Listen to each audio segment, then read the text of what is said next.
Welcome to the warm-up exercise for the Why My podcast called The Fantasy Restaurant.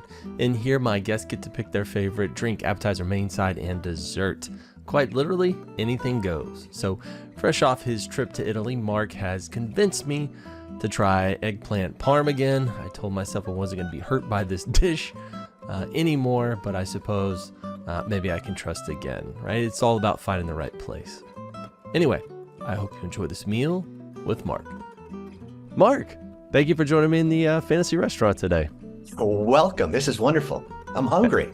Excellent. You know what? I'm always hungry. Well, I take that back. I could always eat, but I digress. Okay. I am Greg. I am your waiter today. And so here in the fantasy restaurant, it could be stuff from your childhood, something your mom made, something your grandma made, something you make today. This could be something from your favorite restaurant. It could be from your favorite novel or movie. No rhyme or reason, only has to make sense to you. Sound good? Okay, great. Excellent. All right. Well, let's start at the start. What are you going to have to drink? Is it going to be your 8th cup of coffee this morning, or? Oh no. Let's go to later in the evening. Let's have a dry martini, dirty martini, 2 olives with blue cheese. Dirty dry martini. You said olives and blue cheese? Yes, please. All right. Is there a specific brand of Hendrix that would be like going crazy, but sure, why not? Hendrix. All right. Why not? I mean, you're not paying for this, right? I don't know if I told you, but this meal is complimentary, so. It works. Blue cheese. Yeah, see, now I'm hungry. I mean, order a few things to go. Blue cheese is a very polarizing dairy product. I've noticed some people love it, some people hate it. Right. It sounds like you're jumping all in. Yeah. No fears there? No what fears it's going to do to your whatsoever. breath? No, well, not that, but after I gotta have to stop at 2 because otherwise it become a boneless chicken. It's just yeah. All right. They hit you like ether. It's just like the third one, you're done. All right. Well, also in here, and for other people, I have suspended being drunk. So they said that they would just get tipsy but not drunk. So that's also an option. So if you want to keep having them and feeling no, fancy. I actually see. I divulged too much by saying after 3. In other words, I must have had 3 to say that I could become boneless. Everybody has to know where the line is, Mark. Yes, that's all. That's all you're doing. You're just exploring. Mm-hmm. All right. So we've got your drink done, and so now we enter my absolute favorite portion of virtually every meal, and that's going to be the appetizer portion. It's probably because I'm so hungry, and then I just, I get to pick all these little finger foods. So let's see how adventurous you feel. What are you going to get as your appetizer? Well, only because I'm Italian, and I just got back from a month in Italy. And the Italians are really great. They start with basically almost like an appetizer, like at 5 o'clock with the drink that I'm talking about, which is sort of like a charcuterie of meats and cheeses.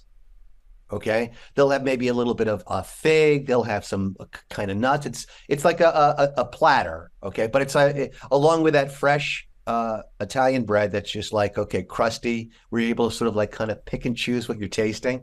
It's the Whitman sampler of somebody who doesn't like sweets, which would be me. Oh. So if you have that with a drink, you're able to, I want to say, easily for probably 90 minutes, just kind of have a easy going sort of like it's not repast. Repast is after dinner. It's sort of like it's the appetizer. I love it. Yes.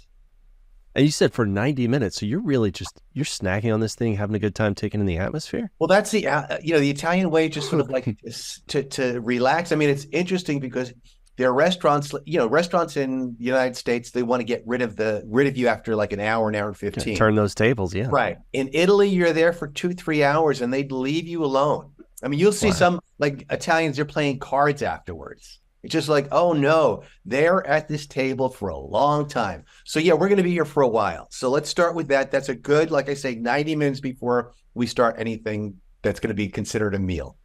Gotcha. So to me, that feels true to form because I always get way too much as far as appetizers go, because I can never just pick one. I've always got to get at least 2, and then I'm going to eat way too much, and so I spoil the meal. But if I'm going to be here for a couple hours, right, I mean, that absolutely makes sense. Mm-hmm. All right.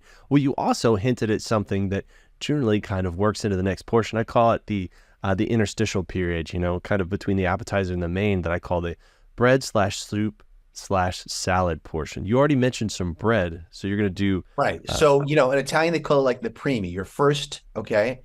And to me, it would depend on how hungry we are at the moment, because my like go-to would be a Caesar salad with fresh anchovies. That can sometimes be a little polarizing, but also the carpaccio is, I mean, it's a wonder. And we could even kind of switch things up to say, okay, a tuna carpaccio. tuna carpaccio. Well, explain to me what a carpaccio is. It's raw fish, raw meat, cut really, really slice. A little bit of olive oil, maybe a caper or two, squirt of lemon. See, I'm starting to like I'm tasting it. So yes, You're having kind of a Pavlovian experience over here. here we I are. see it. Yeah. All right, so you said fresh Italian bread as well, and so really crusty on the outside, nice and soft on the middle. Do you do any kind of butter with that, or olive oil, or See, balsamic? butter would be ghetto, but guess what? I like butter, but I would definitely rather go for olive oil with a little balsamic. Mm. Put a little salt on there. That's my palate. Balsamic with a little salt. Look, you're writing this down like we're gonna have it. Okay, good. Yeah, dude. I'm writing down your order right here. All right, good. True to form. I am your waiter today. All right, so we've got kind of our middle portion sorted out, and so I don't know. For some people, this is absolutely the main event. I mean, it's called the main portion, right? But not always for me. Is it for you? What are you getting as your main dish? Yeah, this is where like I'm a kid in the candy store, and it all depends on what I'm feeling in the moment. And again, coming back from Italy, they make incredible eggplant parmesan or veal cutlet parmesan. So if I were like to be adventurous, I'd say, hey, guess what? Because I mean, I'm not sure if they offer this, but I would offer it if I had a restaurant, as my mouth starts to water, a half and half. So you get your eggplant parmesan and you get a portion of the veal cutlet parmesan. All If right. some of my people, some of my guests here are vegans, vegetarians, okay, then I would really recommend eggplant parmesan, because if I had to cut out all meat, definitely that would be a go-to. Really, eggplant. So, Yes. that's interesting because I thought if I had to ever be a vegan, I would have to just basically sustain myself on Indian food. But I never thought about eating eggplant parmesan. That actually sounds pretty okay. But you know what? I've had it. I've had it maybe twice, and the texture of the eggplant, I don't know, just turned to mush for me. Is that what it's supposed to be like, or is there supposed to be a little bit more firmness? It's absolutely not. In Italy, they slice it super, super thin. And it's actually interesting you say sort of like, if I had to be vegan, in other words, someone's holding a gun to my head. I don't want to be vegan.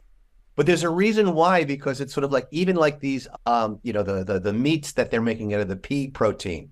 The reason why they taste so good is because they add a lot of fat. They put a lot of oil in there, and that's what sort of gives it its juicy flavor. But with eggplant, it's my experience is sort of like it's essentially I almost say like a vegetable tofu that has its own flavor, but absorbs that olive oil, and you get a really, really good olive oil, and you don't saturate it. And the one that you're talking about, it's saturated, where it's sort of like I feel like I'm eating a sponge. In Italy, it's super thin, and what you do is you tend to try to dry it out with a little bit of salt and sun. So this way, you're essentially frying that little patty, okay, and then you're layering it with a little bit of cheese and marinara. I don't know. I don't think you can do wrong. And now all of a sudden, that vegan, if I had to be a vegan, feels like no, I could be a vegan if this is the kind of food I'm eating.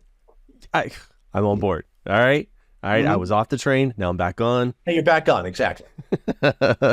Eggplant parmesan. All right. So what are you going to do as sides for your half eggplant, half veal parmesan? I'm a fan, though some people are not, of risotto. So a nice risotto, just a little dash on the side, give you a break from the marinara and the cheese. Sort of like, yeah, that's what I would choose. Okay. Nice and simple. A nice simple risotto. A dash. I'm going to put a dash of risotto. Right. All right. So this is the part where we generally enter the dessert portion. You already said you're not a sweets person. No. Are you going to skip it entirely? Are you going to go savory? What are you going to do? It's interesting because, again, coming back from Italy, I'm not. And every time we go out to dinner, it's just sort of like I'm not a dessert person. I would try it. It's sort of like, maybe a taste is fine. But we met some Italian friends in Milan, and she says, you got to come out this is like the best gelato anywhere in Italy. Now, everyone wants to say it's the best. Italy's the size of Florida. I mean, when you really break it down, but it's all the different provinces. So here it was sort of like they were famous for their gelato. So I said, all right, I love peanut butter. I like, sort of like, again, going to the savory. And I had gelato that was like, okay, no, I'm no longer not a sweets person. So gelato, kind of clear the palate, sort of like leave you with that taste. Yes. And it could be any. I mean, I took, there was coffee, there was vanilla cream, any flavor of gelato will do.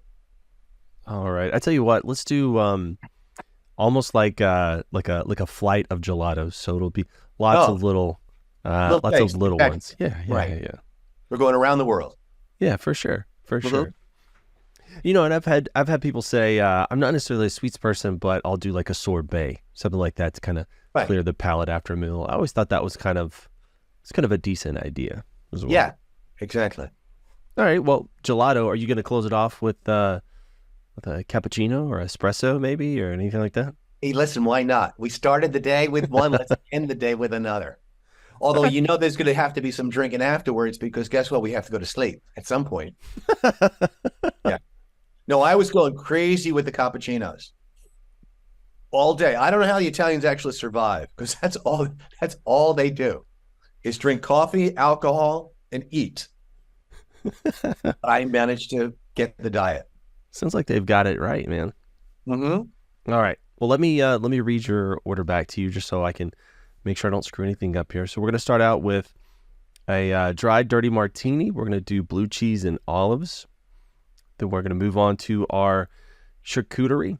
It sounds interesting with like the figs and nuts. I mean, it sounds like a really good variety because I usually just think of charcuterie as like meat and cheese, but you're Right. throwing in some extra stuff, some extra textures, flavors. I love that. Mm-hmm. Then we're going to do fresh Italian bread, nice crust on the outside, soft in the middle. Do you want that like really hot, like you could barely touch it when it first comes out? No, I don't mind. It could be like room temperature just as long as it's been cooked that day, baked Okay. that day. So fresh Italian bread. We're going to do olive oil with some balsamic and a little bit of salt in there. I heard you mention a Caesar salad, and I love Caesar salad. So we're going to do Caesar salad.